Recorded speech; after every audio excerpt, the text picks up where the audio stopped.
Hi, this video is uncomfortable for me to make, um, but my channel is about integration, and this video is about anger. This video isn't, it's going to be unexpected, some of the stuff I talk about. And I'm going to point out in real time my defense mechanisms and my hypocrisy and everything. And the goal of this video is for me to practice what I preach, in a sense, if you want to call it preaching, and to also make the video while I'm a little bit irritable. So, and for you to gain a different perspective if you're interested in it. So, how did I get to this point with being irritable? Well, yesterday I didn't sleep well, and I didn't eat well to be able to sleep well. And when I woke up yesterday morning, I had to work 2 jobs. And I work about 55 hours a week between 2 different kitchen jobs that are entry level. One job, my morning job, is a lot busier than my evening job. Both jobs have different dynamics, different policies, different ways you're allowed to express yourself. From my level of development, I notice the systems of not only policies and structures and what's expected for the role that I'm in, but I also notice the systems of mental scripts that people play or people believe their identity to be. And I also am aware of my script, which is a systemic thinker, not only infrastructure, but also psychology, how people make meaning, their defense mechanisms, their sentence structure, their projections, along with mine. If you learn about developmental psychology, and especially if you're an achiever and you want to be the best, you'll look at later stages and you'll think that it's a goal to attain. But what you need to recognize is each stage has its own strengths and weaknesses.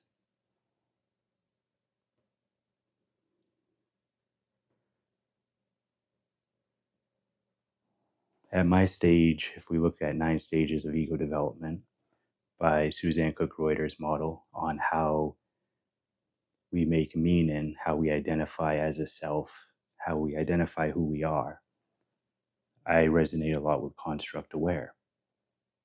And if you're not familiar with that, you can Google it if you're interested. And there's a small percentage of the world that is at that. And that may sound like it's a goal to obtain the top of the mountain because there's not a lot of people that resonate there. But the thing is it's not all that beautiful all the time. And it has weaknesses just like every other stage.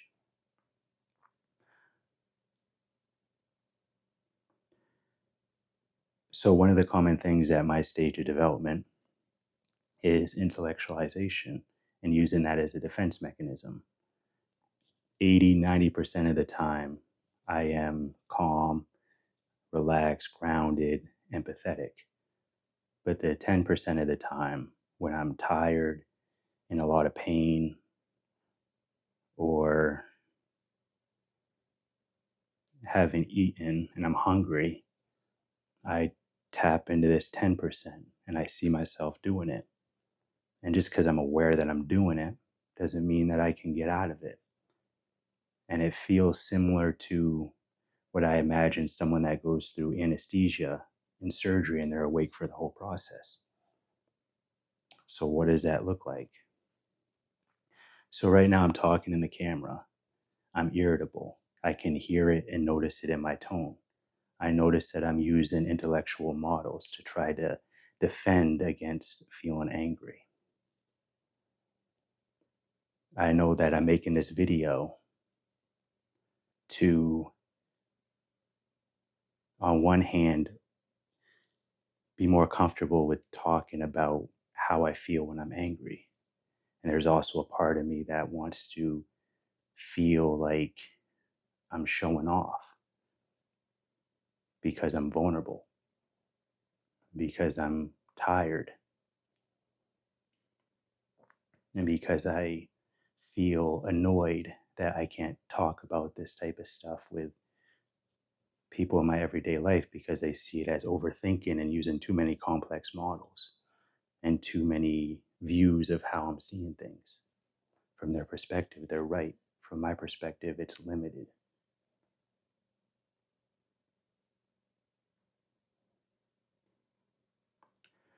So, oftentimes when someone is having a hard time, someone else will say, you're overthinking it, or you're too stressed out, or you need to relax.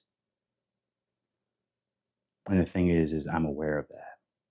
I know what I'm doing. I observe the adrenaline in my body. I observe the defense mechanisms. Even making this video in a way is me being a hypocrite. I know I need to feel into my body. I know I need to take deep breaths.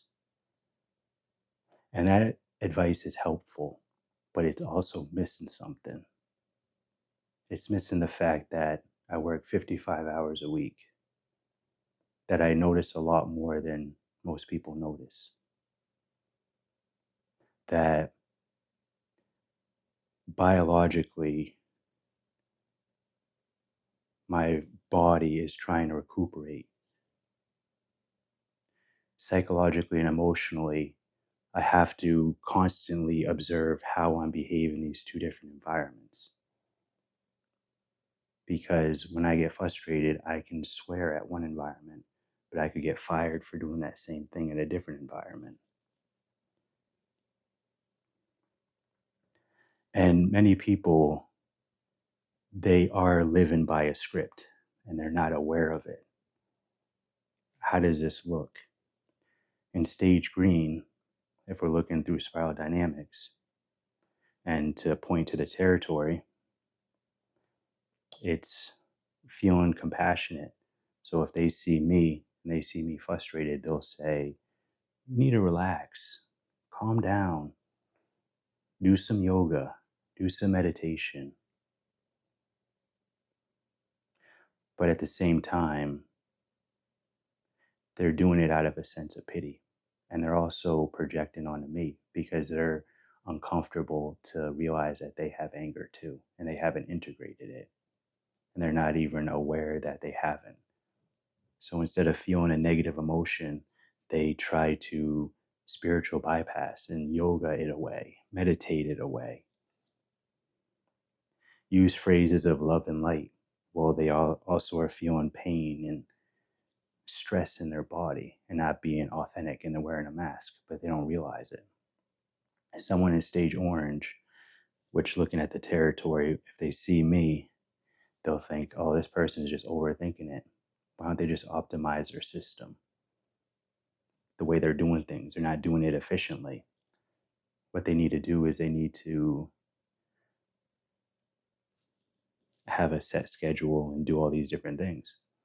And that's partially true. But what they're missing is the somatic experience of it and allowing the emotion to be there. So they too don't want to feel negative emotions. And then stage blue, which, if you look at it from the territory, negative emotions are seen as sinful. They're seen as selfish. They're seen as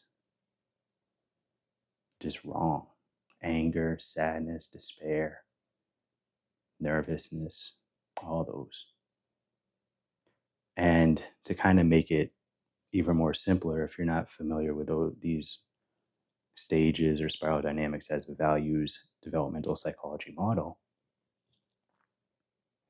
blue you can think of as someone who is wants to conform and needs to conform to their environment.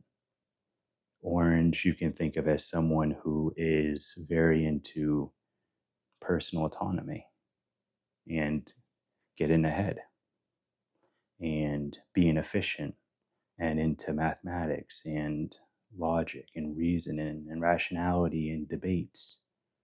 You can think of stage green as someone who values empathy and support and caring and oftentimes gets burnt out because they care a lot and much of the world does not have the level of empathy that they have. And this isn't just one person or a group of people, it's a worldview. It's how people actually see the world through their lens. But many people don't appreciate or understand the level of that experientially until they get into yellow, which is what my channel and what I'm talking about and how I'm talking about and how I'm structuring this content is. That's the lens I'm looking through. And I'm aware that I'm looking through it.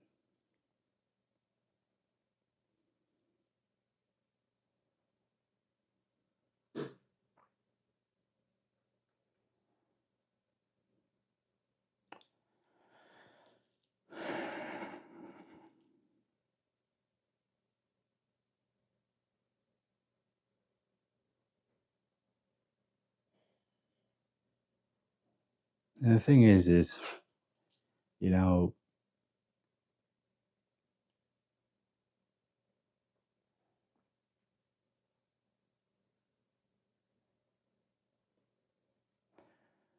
integrating anger is not easy. It's not simple. It's tough.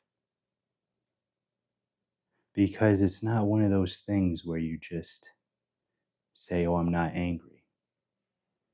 Or you go for a run. Or you do shadow work. Or you do therapy. Those are all beneficial, but it goes deeper than that. And it includes those things. It's how you feel in the moment.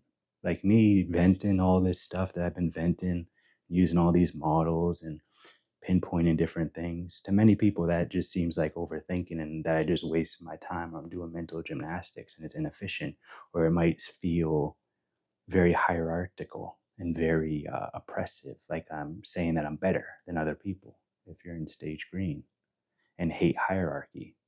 But what I'm explaining, how I'm explaining it, and the actual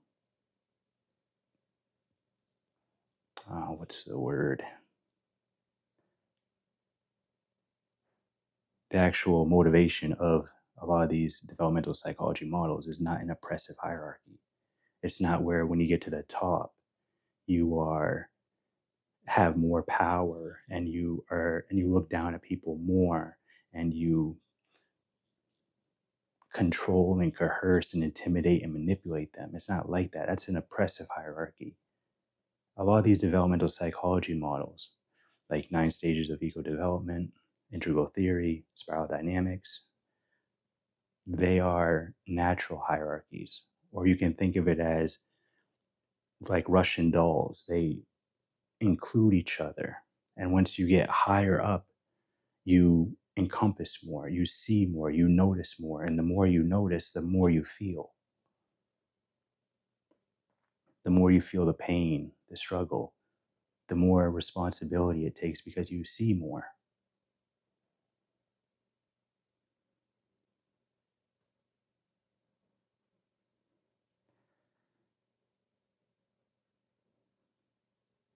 And you may wonder, this person is 34 years old. They're talking to a camera. about anger, and they're saying they have this level of rarity, and statistically, and it feels paradoxical if you look at it through that, because oftentimes to get to these later stages, which aren't better, they don't make you a beautiful human being. They don't make you, that doesn't mean you have all your stuff together, regardless of what stage you're at. Whether you're at an early stage or a late stage, whether you're enlightened or you're not enlightened, it doesn't make you better. It doesn't mean you have more control of the world. It doesn't mean you understand the world more in the way many people believe it to be. It means you're still human and you still have weaknesses and things that aren't integrated, things that are childish, things that are immature.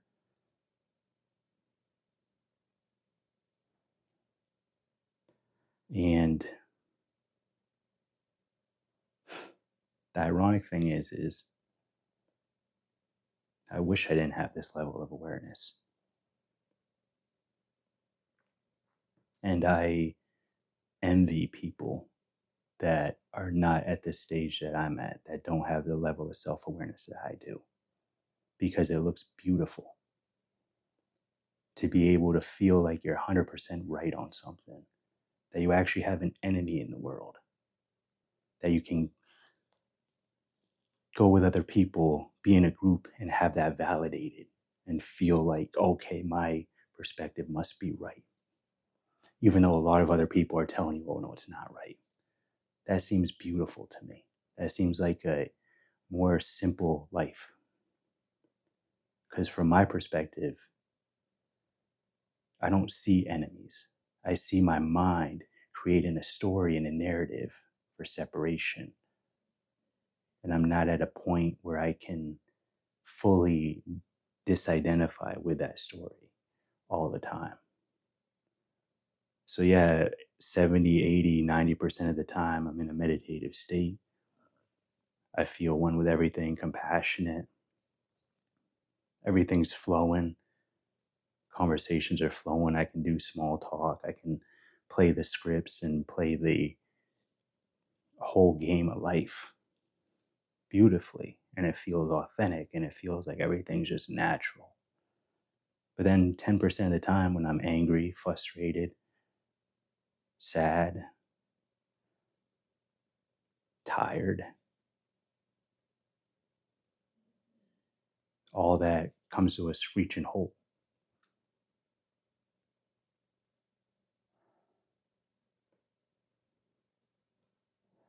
I don't even know why.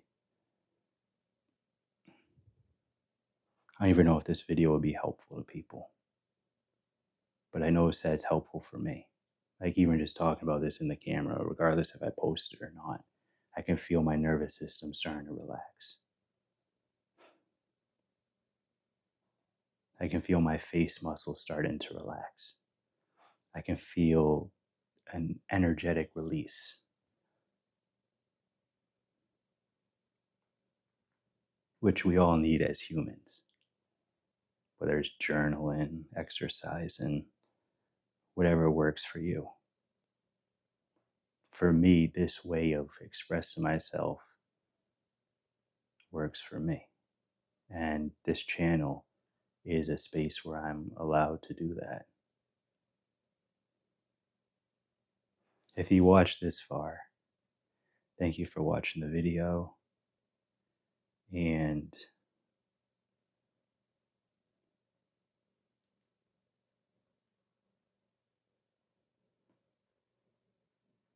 everybody's different. Different methods work for different people. You have to find out what works for you if you're struggling with anger or any what you consider negative emotions. Because ultimately, you don't have one emotion from the day you're born to the day you die. And neither do I. As a human being, there's beauty in the negative and the positive. And when we try to hold one of those polarities and discard or push away the other, that's when we have a lot of stress. That's when collectively that stress turns to chaos. That's it for this video. Take care.